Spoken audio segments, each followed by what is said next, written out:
Yon, kumusta mga makasuya? Haloy-haloy kitang daing nakatato. Wow! Ayan lang naman kita naka-upload mga boss. Yon, bali nga ningunyan lang naman kita nakatato. Masyado kitang busy ka man nakaaging aldaw. Bali, pasensya na dumaan sa mga nag-PM sa tuya na mapatato kang nakaagi. Masyadong busy. Yon, bali nga ni timpuan lang kita ngunyan na makatato. Bali nga ni mga boss, first time tatoy ninyo kang sa tuyang tatatuan ngunyan.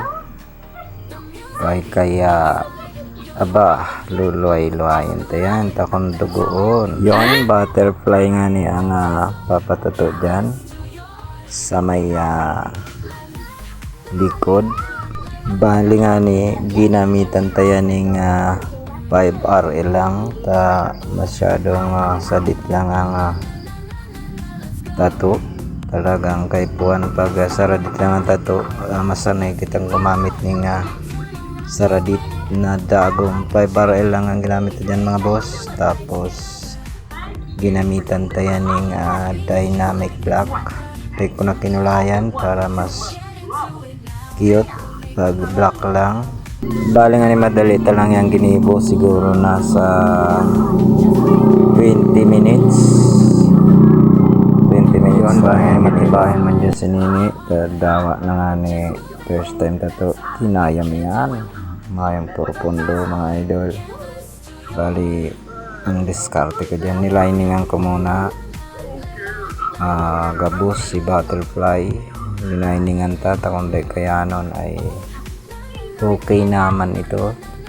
Ako nga day kaya nun di risa man ang butterfly ang tato niya mga boss.